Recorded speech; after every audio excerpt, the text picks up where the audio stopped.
What's up, Tech King? In today's video, we're going to be taking a look at the Moto G Play 2026's camera. Alright everyone, hopefully you guys are having a good day. Hopefully everyone is safe out there. We have the brand new Moto G Play 2026 in the house right here. I've been using this device for well over a month now, and I think it's finally time to show you guys some photos, some videos, and finally give you guys my opinion about this phone's camera. First and foremost, starting off with the specifications right here. We do have a single camera. I know it does look like a dual camera right here, but that is, I believe, a light sensor right there. I don't think it's a full camera, but the main camera is going to be a 32 megapixel wide angle camera. So we don't have ultra wide on here, which kind of sucks. So not super dynamic of a phone. Again, this device is $179. We do, of course, have an LED flash right there on the back as well. And for our front facing camera, we have an 8 megapixel front facing camera that is capable of wide angle mode. So a wide angle camera right there. As far as our top recording, we can record at 1080p at 30 frames per second on the rear and on the front facing camera as well. Nothing above that though. All right, everyone. So getting into the little tour of the camera, once we click this right here, of course, we have our photo mode. We have our 2x zoom right here. We can also go to our portrait mode if you guys want to use that. We have our pro mode right here if you guys are more used to changing the ISO, white balance, and aperture. For our more section, we have scan, which basically scans documents and takes the text from the document that you scan, and you guys can like copy it and stuff. Pretty cool feature. We have night vision right here as well. We have panorama, photo booth, time lapse, and of course dual capture. We also have our video mode that goes up to 1080p at 30 frames per second. Again, that is the highest recording we can go up to. Our aspect ratio can go to 9:6 to full right here, if you guys want to go and do that. And of course, we have slow motion, so not the most dynamic camera in the world, and we don't need it to be super dynamic. It is $179 unlocked. This is a device that has a decent amount of stuff inside of it for under $200. So if you're looking for a decent budget phone, you may want to look into it. It has NFC, it has decent RAM, it has 120 hertz display, 1000 nits peak brightness, Android 16 inside of here, and of course we have that Motorola chop to flashlight, twist to camera, and all those really cool Moto actions on here. But getting into the photos and videos on here, we're going to talk about a lot of stuff after I show you guys some examples. So let me go ahead and pop up the videos first, and then we'll go through some photos, and I'll talk about what I like and what I don't like about this device. Also, if you guys have your own opinions, let me know what you think in the comment section down below. I would love to hear what you guys have to say. And better yet, if you have this device, let us know what you think about this in the comment section down below. All right, everyone. So this is the Moto G Play 2026 edition right here. And this only shoots in full HD at 30 frames per second, and we can only go up to full HD up to 30 frames per second on the front and the rear facing camera. And the one thing that I've been noticing, even with like the Revel 8 Pro, is this juddering effect when it comes to cheaper devices, especially the budget handsets. So I'm hoping like the Galaxy, this train has pissed me off. I'm hoping the Galaxy A37 will be getting something pretty nice over there for a mid-range or budget handset. That's something new that I'm excited for this year. But this is 1080p, 30 frames per second. These are the colors that we can expect on the Moto G Play 2026. It looks a bit washed out, honestly, but not too bad considering the price tag of this device. Test out the 2x zoom right here. 1x zoom.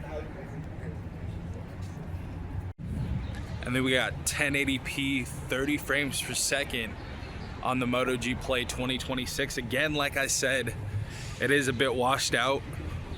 That is something I noticed straight away. That car sounds dope, that turbo or whatever that is. Yeah, a bit washed out, but honestly for the price tag, not too bad. And I'm sure like this is gonna go on sale later on for like $100, so I can't complain too much. Let me know what you guys think though.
All right, everyone. So first and foremost, I think it's pretty easy to see right here.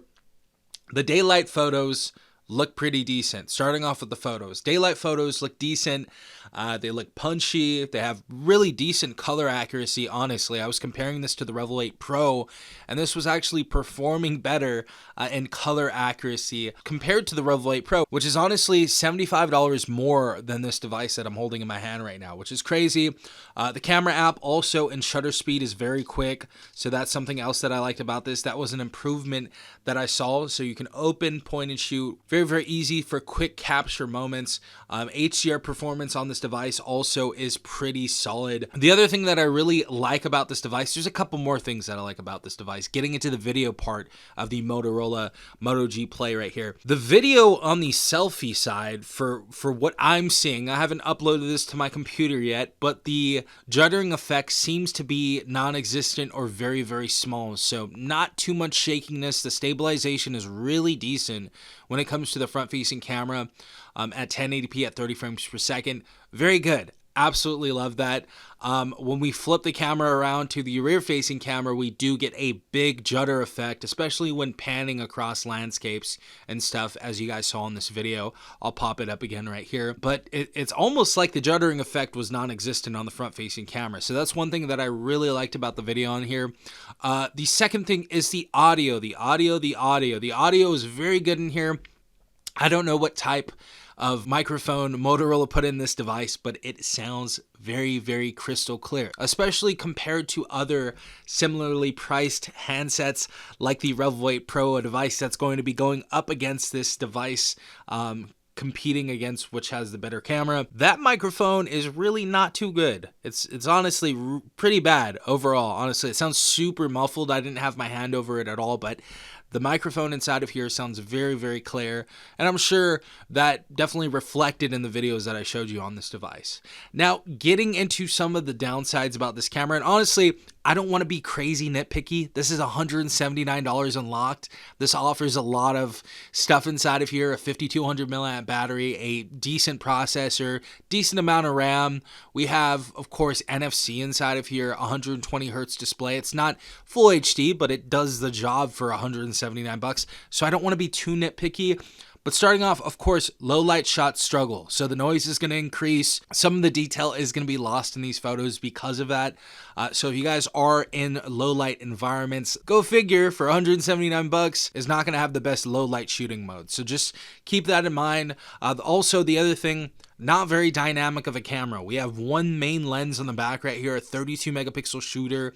We don't have an ultra wide or a zoom lens, so versatility is very, very limited on this device. Also, the selfies from this camera are pretty decent overall as well. I didn't really have too much of an issue. If you are taking, again, low light photos with the rear and even the front facing camera, they are not going to be the best. But overall, the Motorola Moto G Play 2026, if you guys are taking photos in decently lit areas, you guys are going to have a good time with this. Also, same thing with the video. Video is going to be good in well-lit environments. This isn't going to be a device that you're going to want to get if you're taking photos constantly at nighttime. Of course, we do have a nighttime mode inside of here. In our more sections, we have night vision that is going to help you out a lot when you guys are doing that stuff. But if you're wanting, you know, a little bit of a better camera, you may want to get something like the Galaxy A37 when that comes out, or something else that has a little bit of a better nighttime camera. But if you guys don't care and you just need a basic phone that offers the fundamentals, the Moto G Play 2026 is going to offer you a lot of good stuff in here for a very, very low price tag. So that was my camera review on the Moto G Play 2026. Let me know what you guys think in the comment section down below about this device. I really do like this. I love the form factor too for $179. This is the best sub $200 form factor on a phone. Love the pleather back or vegan leather or whatever you guys want to call it. But yeah, let me know what you guys think in the comment section down below. Hopefully you guys have a beautiful rest of your day. This has been Stefan from TechRight. Peace out, Tech Gang.